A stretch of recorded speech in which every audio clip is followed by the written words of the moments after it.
Hi, Trisha here. In today's video I'm going to use air dry clay to make these great textured necklaces. Let's get started.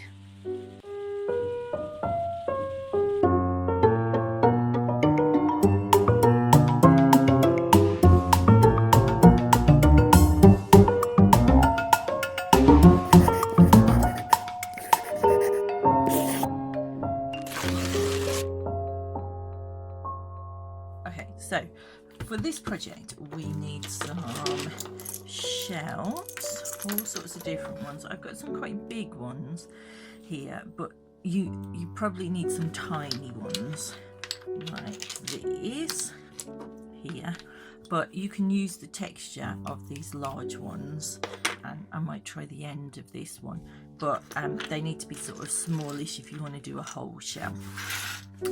I've got a cutting mat down, but you can put anything down just to keep your surface clean, and something that you can wet as well. I have got my air drying clay here, and I've also got a little glass of water just so I can dip my finger in it.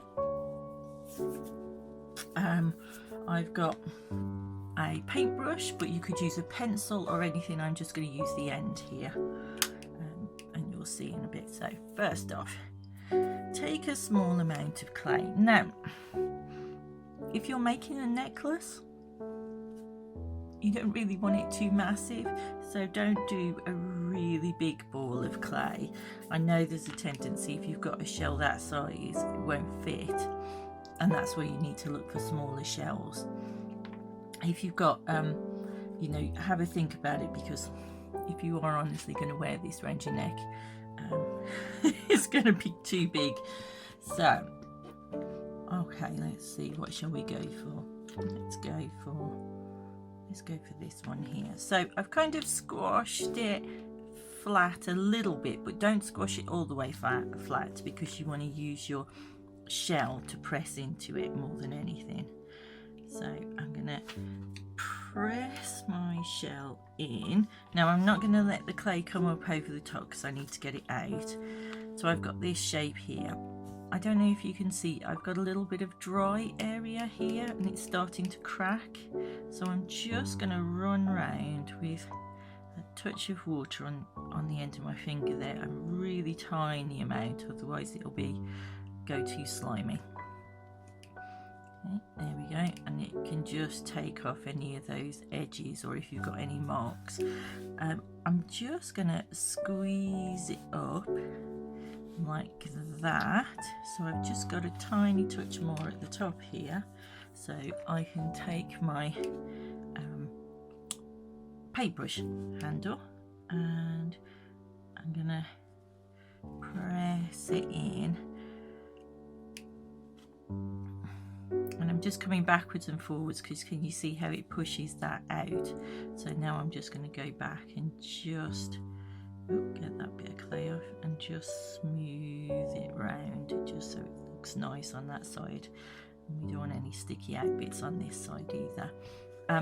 I'm doing it while the shell's still in there, because when you press in it pushes the clay and it'll distort your shape. So if you leave your shell in there, and then I'm going to very carefully just push it apart slightly, and hopefully, there we go, it will come out. There we go. Let's have a go at another one.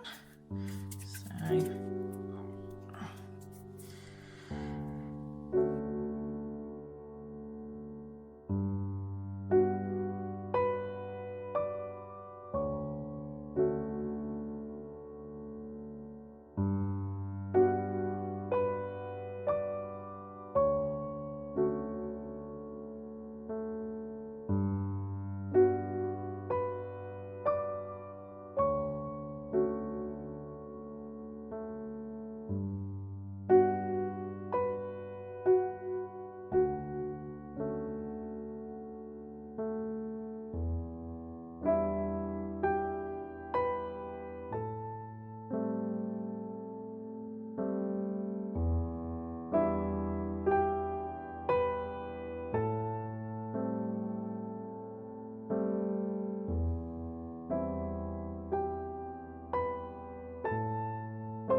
fiddling about on that one, but it's okay. So let's see what I've got. I've got that one, got that one with my hole in. I've got another twisty one, got a little shell one, and got another shell one. I've got that one from there. Got a couple more that I did with the limpets in, and then I've got one that I did with a big shell into it. Ta-da! I'll make a few more, and I'm going to leave these to dry. If you want to fiddle about with them a little bit and do anything, then go for it. If you want to put some little dots around or something, like using the end of your brush or with a pencil, or you want to smooth anything over, just be really careful that you're not handling them too much, that you change the shape of them so that your shell gets distorted. We'll come back in a bit when they're dry. Okay, my clay has been drying for a couple of days now, and it's quite hard, which is exciting. So it's ready to go. I have got some acrylic paints, these little tubes of acrylics, which I've just put on a bit of a messy palette here, squeeze some out. I've got some gold paint, or bronze I think it is, which is this children's one, which is just an acrylic, but it's like a bronzy colour. I've got a silver and a gold as well. I also have this, which is an enamel paint, which I'll try. So I'm just going to have an experiment really with them all and see what happens and how they work. So I think what I'm going to do is I'm going to put I'm going to cover one in black, and then I'm going to try another colour over the top. So I've just got a bit of tissue here to dry my brush on because I don't want too much water in. So if I make one, let's try this one. I'm going to make one black, and then when it's dry we'll work back over the top of it.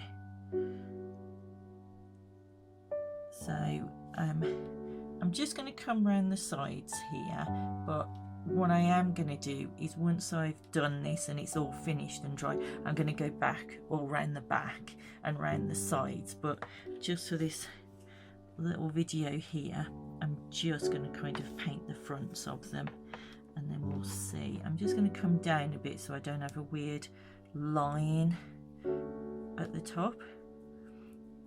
So I'm trying not to paint too thickly. If I paint really thick over the top of this, what's going to happen is it's going to fill up all of the little grooves that I've pushed into my clay. So if you can see that, so there. Okay, so let's leave that one to dry.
The last one I'm going to try is this chrome paint,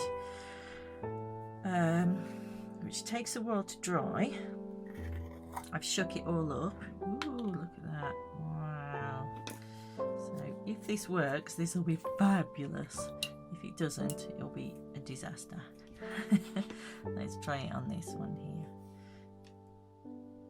So make sure that you're reading the instructions on if you're using different paints. because this one's very clear. It wants to be in a well ventilated area. If this works, it might actually look like silver.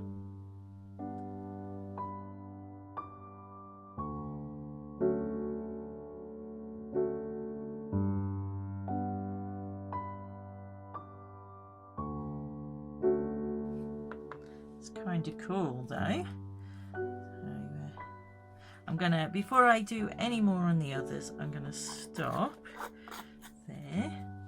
Okay, so I've got a brush here that's a drier brush. I'm going to dip into this chromey colour and I'm just dabbing the edge, and then I'm going to dab it off so that it's very dry on here. I've hardly got any paint. Make sure my fingers are clean, and then I'm just going to drag it over. This is called dry brushing, because your brush isn't very wet. There we go, like that. That's kind of cool, that one is.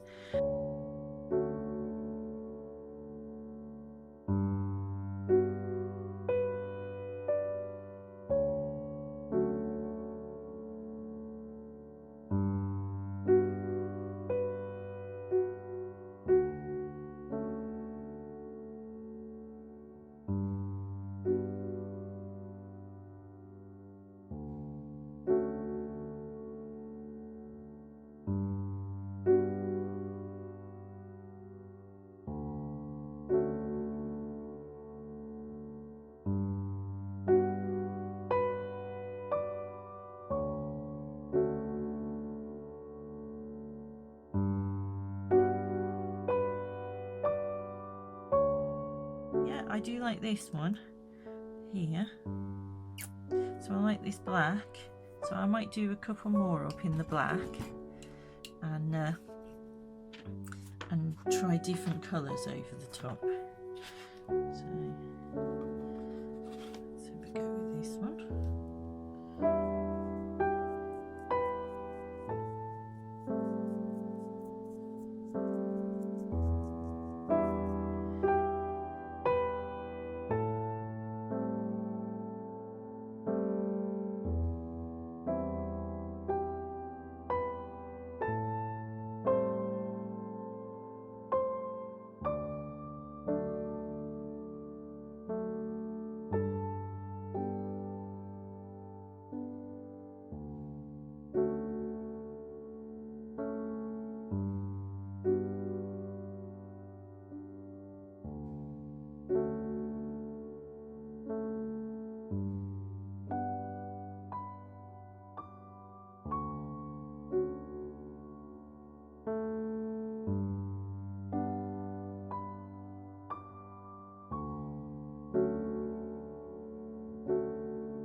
Okay, here we go. So I'm finished. I am going to put a spray varnish on these just to completely seal them in, because just so none of the acrylic peels off or anything. I'm not so keen on this one. I've gone back in and I've put black in. It looks better, but I'm not so keen. I think it's just I don't really like that peachy colour that's on there. I've done all the backs. I might go over this one again because it's not painted. The yellow hasn't covered very well. But I've gone over all the backs, and I've also gone in the hole there, trying to add a bit of colour in the hole. So there we go. I suppose it depends really who you're making these for. I think if I was making them with children, I think I would probably do those colours. I think I quite like these because they almost look like silver, although look at that for a weighty chunk of silver, but they've come out quite nicely. I am going to put a varnish over these as well, just to be sure. This one I really like. I think I just got the gold on there enough, that bronzy colour, which was this one, the children's paint. This one didn't have enough bronze on it, so I've actually, when I finished with my brush here before I washed it out, I just scrubbed it over. It's okay, but I think the ones that had the sort of the better grooves in are really the ones that have worked the best. And we did talk about this at the beginning, so yeah, so there we go. So I can put myself a little ribbon on. I think I might get some leather thong stuff, do you know what I mean, that sort of thin leather to put round, or something a bit nicer than ribbon. But I think these could look really cute, and yeah, definitely for children as presents. I think these are lovely. So they're really nice and really fun and really simple to do. There we go. Have fun. Check out my website for lots and lots of other tutorials and demos, and I hope to see you back here soon.